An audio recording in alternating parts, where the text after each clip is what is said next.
可能是中国30年来最大的悲哀。This might be the greatest tragedy in China of the last 30 years. Why do Chinese entrepreneurs love the lending business so much? Ordinary folks have become leeks, just waiting to be harvested. Look at Tencent. What is it ultimately? It's Wiley. For 360, in the end, it's 360 Jietiao. For Xiaomi, ultimately, it's Xiaomi Finance. For Baidu, it turns out to be Du Xiaoman. For JD.com, it's JD Baijiao and Jintiao. For Meituan, in the end, it's Meituan Finance. And for Alibaba, ultimately, it's Jibei.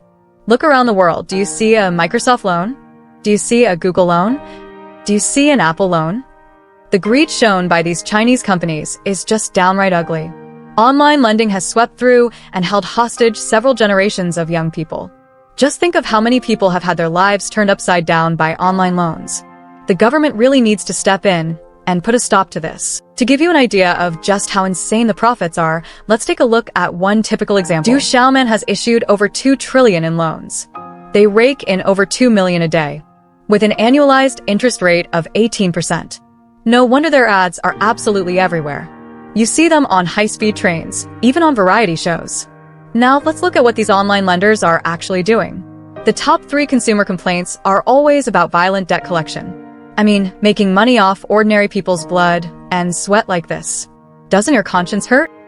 With such massive profits and aggressive tactics at home, these companies thought they were invincible. But when they tried to copy-paste this model to India, reality hit them hard. This is truly mind-blowing. Chinese online lending companies, armed with their proud big data and facial recognition tech, marched aggressively into India. They thought it would be a total cakewalk, that they could just lay back and rake in the cash. Instead, they got absolutely schooled by the locals. They lost so hard they almost lost their shirts. After 2017, when domestic cash loan regulations tightened in China, more than 3,000 online lending companies had nowhere to go. So they set their sights on the golden goose, that is India. Why did they choose India? India has 1.4 billion people with a huge percentage of young people. Plus, mobile internet is spreading like wildfire there. And traditional finance coverage is low. Tons of young Indians want to buy phones and spend big, but have nowhere to borrow money. Back then, the whole industry was shouting that India is just China 10 years ago, miss it, and you'll wait another decade.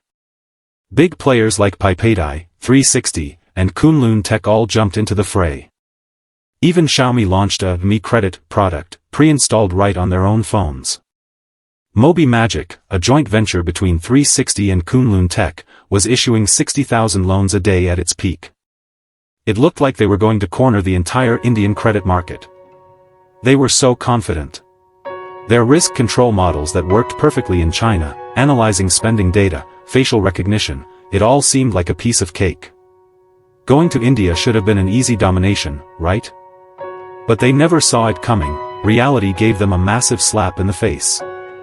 These lenders gave out money happily, but when repayment day came, they were dumbfounded.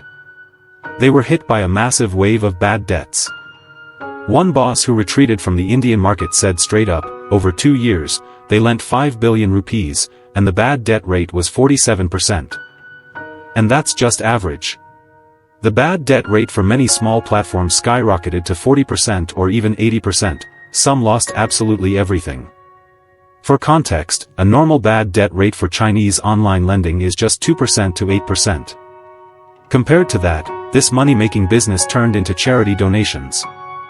Why did this happen? You wouldn't believe it, but the Indian people treated these online loans like government subsidies. They'd borrow the money and delete the app immediately, no hesitation. Forget about the principal, they never planned to pay the interest from the start. They changed their phone number, and you can't find them anywhere. Even funnier is the collection process. In China, bombing relatives with calls works at least a little bit. But in India? It doesn't work at all. The collector calls, and the other side speaks English with a thick, curry-heavy accent, jabbering away. It's like a chicken talking to a duck. You ask for repayment, and they say you lent too little and ask if they can borrow more. Then they hang up and vanish forever. You want to take legal action? The costs are ridiculously high. And the efficiency of the Indian judicial system will have you waiting until you rot. In the end, you just have to let it go. After the pandemic, the situation got even worse.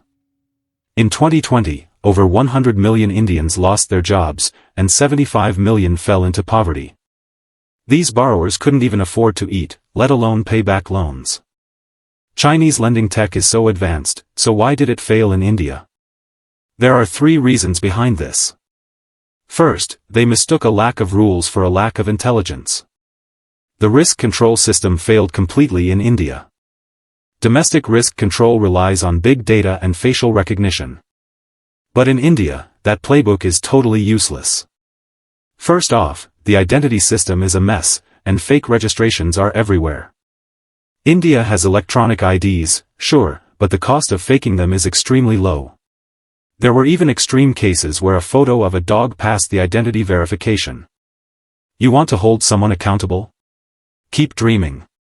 You don't even know the borrower's real identity. More critically, there's no credit system. The coverage of Indian credit bureaus is very limited. Over 80% of the population has no credit record. The cost of loan fraud is almost zero. Algorithms in China can analyze user spending habits and repayment records. But in India? That data simply doesn't exist. It's a complete waste of effort. Professions in India are all over the place. A Bollywood extra might make $5 today, have no work yesterday, and get $100 tomorrow for playing a dead body. A motorcycle stunt rider can pile a family of 5 on the back seat. How do you evaluate repayment ability here? Even the best algorithms would be totally confused. Second, technology misjudged human nature. Algorithms can't calculate the human heart. Lending companies always think tech can solve everything, but they forgot that the core of finance is people, not cold numbers. In India, borrowing and vanishing isn't just an individual thing, it became a collective understanding to milk the system. There was even a mature industry chain for loan scamming.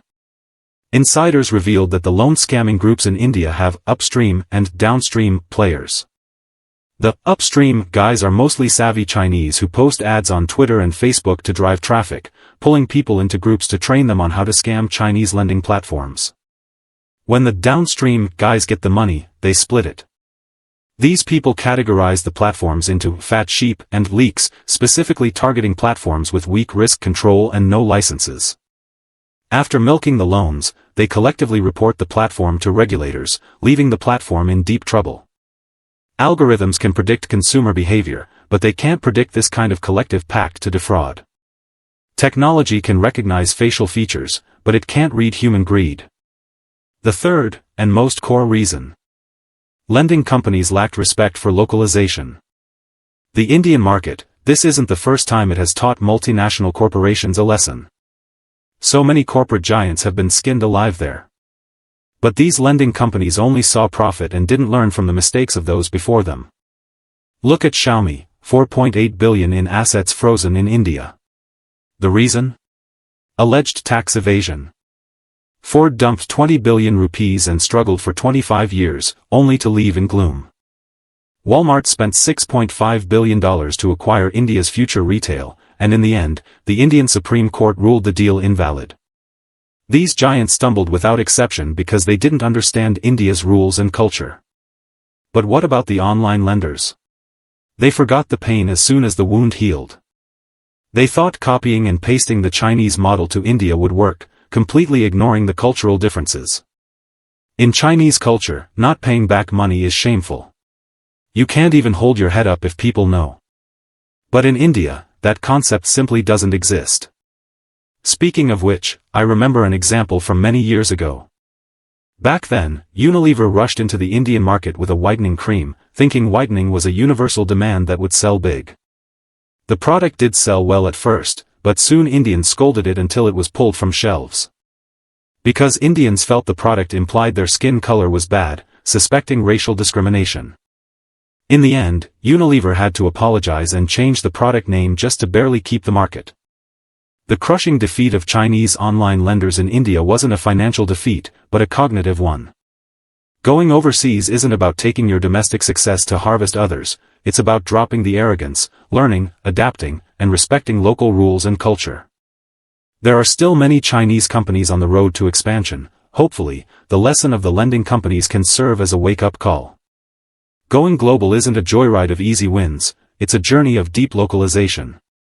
Respecting local culture and fearing local rules, that is the only secret code to success.